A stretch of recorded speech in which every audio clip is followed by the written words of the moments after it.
Allô? Oui, allô, Kelvin Bouija, bonjour. Bonjour, messieurs les journalistes, et bonjour à tous les auditeurs. Oui, monsieur Kelvin Bouija, depuis, ici c'est la voix de Kivu, la voix de Sans-Voix. C'est depuis le studio de la voix de Kivu, depuis l'Est de la République du Congo. Monsieur Kelvin Bouija, hier, il y a eu nous avions connu l'assassinat d'un candidat député numéro 337 à la députation provinciale de la ville ou territoire d'Ouvira, monsieur Richa Sadiki. Quelle est la situation de la ville actuelle? Oui, merci pour la question, messieurs les journalistes. Vous savez qu'hier, aux environs de 19 heures, les prétendants candidats à la députation provinciale circonscription électorale d'Ouvira au numéro 337, cadre de l'IDPS Tshisekedi, a été abattu par les hommes porteurs d'armes non autrement identifiés dans la ville d'Ouvira, commune de Moulongwe, en face de l'hôpital général de référence. Il revenait dans sa campagne électorale, messieurs les journalistes, et il regagnait maintenant son domicile. Il a été battu par balle et une autre personne a été aussi battue par balle et une autre a été grièvement blessée, messieurs les journalistes. Oui, mais c'est Kelvin Bouija, vous avez appelé hier, vers 21h, vous avez appelé toute la population d'Ouvira d'observer une journée ville morte à la maison, de ne pas aller faire des activités. Quelle est la situation? Est-ce qu'ils ont répondu? Oui. Merci pour la question, messieurs les journalistes. Vous savez que on a fait appel à la ville morte dans la ville d'Ouvira et territoire d'Ouvira. Vous savez que l'homme qui a été tué par les hommes porteurs d'armes non autrement identifiés, vraiment c'est un grand opérateur économique, président de la FEC, président des clubs de pétroliers, vraiment c'est un grand notable d'Ouvira, messieurs les journalistes. À part ça, pour le moment, on ne sait pas si il y a quoi dans les partis politiques et IDPS pour le moment, parce que hier, il y a un autre candidat à la députation nationale circonscription électorale d'Ouvira numéro 5, Maître Amini Kabaka, a été aussi enlevé dans les territoires d'Ouvira en chefferie de Bafuliru, village Kiringi. Il revenait aussi dans sa campagne à Lemera, messieurs les journalistes. Il a été aussi enlevé par les hommes porteurs d'armes non autrement identifiés. À part ça, la fédérale de l'IDPS Tshisekedi, Francine Bint Sadiki, a raté aussi le kidnapping, et aussi Like Moulimbalimba, cadre aussi de l'IDPS Tshisekedi, avait aussi raté le cas de kidnapping dans la plaine de la Ruzizi, messieurs les journalistes, à Rukemba. En tant que socio-RDC, c'est quelque chose à déplorer, messieurs les journalistes. Alors, quant à vous, en tant que membre de la société civile, qui sont à la base pour déstabiliser l'IDPS Ouvira? Messieurs les journalistes, vous savez que personnellement, je suis coordinateur de la Socico RDC et chercheur en matière de sécurité. Nous sommes en pleine investigation et enquête avec les conseils urbains de sécurité pour voir si on peut découvrir les auteurs de ces actes ignobles et inciviques, parce que pendant cette période, messieurs les journalistes, il y a plusieurs perturbations sécuritaires dans la ville d'Ouvira et ses environs, dans les hauts et moyens plateaux des territoires d'Ouvira, Fizi et Mwenga. N'en parlons pas, messieurs les journalistes, les groupes armés Ngomino, Tiroaneo et Android continue toujours à déstabiliser les milliers de présidents citoyens, messieurs les journalistes. Alors, donc, nous sommes en pleine investigation. Cette question de la sécurité. Vous savez, dans notre zone, il y a beaucoup de groupes armés, il y a des kidnappeurs et autres histoires.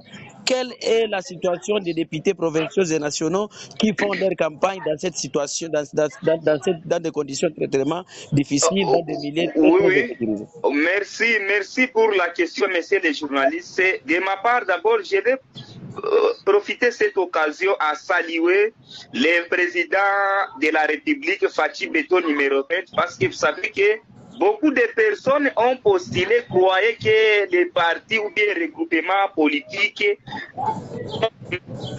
mais chose louable par la Sosico RDC, plusieurs partis politiques et regroupements politiques n'ont pas donné l'argent à leurs candidats à la députation provinciale et nationale. Ça, c'est à chanter, messieurs les journalistes.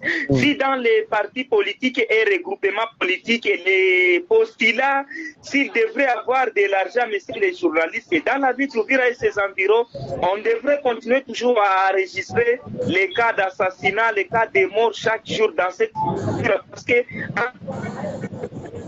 il y a les candidats qui se chamaillent, qui mènent toujours, qui font toujours des critiques, et en critiquant, les autres sont devenus des Burundais, d'autres des Rwandais, des histoires pareilles, messieurs les journalistes. La Sosico salue beaucoup l'initiative du chef de l'État parce que aucun frais qui a été versé aux partis politiques ou bien au regroupement politique, messieurs les journalistes.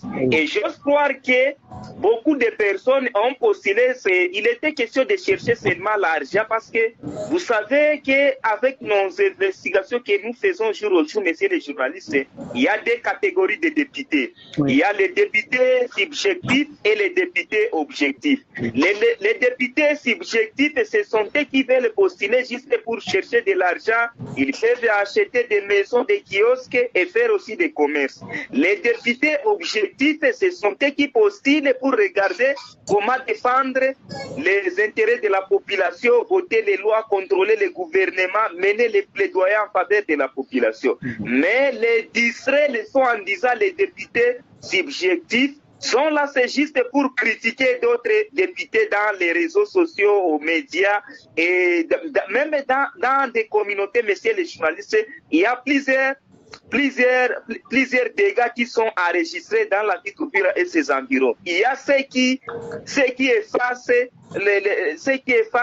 ceux qui déchirent les images des autres candidats, messieurs les journalistes. Ça, attaque sur la situation de la journée ville morte dans la ville d'Uvira. Pourquoi la société civile, vous avez recouru ou vous avez appelé la population de rester à la maison au lieu de collaborer avec la justice pour qu'il y ait pour qu'on trouve une solution? Parce que à chaque fois, vous appelez dans la ville d'Uvira, c'est la première ville du Congo qui observe à chaque fois ou chaque semaine la journée ville morte, mais nous n'arrivons pas à trouver la solution sur les plans sécuritaires. Pourquoi vous n'avez pas cherché la solution d'aller collaborer seulement avec la justice et laisser la population débraquer dans leurs activités normales? Oui, messieurs les journalistes, par rapport à la question, vous savez que la Sosico RDC, c'est une structure citoyenne de recherche en matière sécuritaire qui défend les droits et les intérêts de la population sans aucune distinction et discrimination. La ville est morte, messieurs les journalistes, c'est une action citoyenne parce que lorsque vous lisez l'article 26 de notre Constitution, vous allez voir que les actions citoyennes sont prévues par la Constitution congolaise, messieurs les journalistes. C'est notre moyen de mener nos revendications auprès des dirigeants de ce pays, messieurs les journalistes, et aussi interpeller les autorités locales et sécuritaires à bien mener les investigations pour découvrir les auteurs de ces crimes qui continuent toujours à se manifester en violation des droits internationaux de la population, messieurs les journalistes. Oui, monsieur le coordonnateur, pour aller terminer, il ne nous reste que quelques jours. Donc, le mercredi, nous devons aller voter.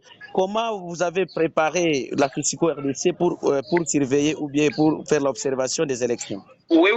Oui, messieurs les journalistes, on est un peu déçus parce que aujourd'hui, le 16 décembre 2023, la CENI prévoyait déjà une formation pour regarder comment renforcer les capacités des observateurs. La Sosico RDC avait envoyé plus de 60 membres pour aller faire la formation en vue d'observer les observations. Mais chose grave et regrettable avec la circonstance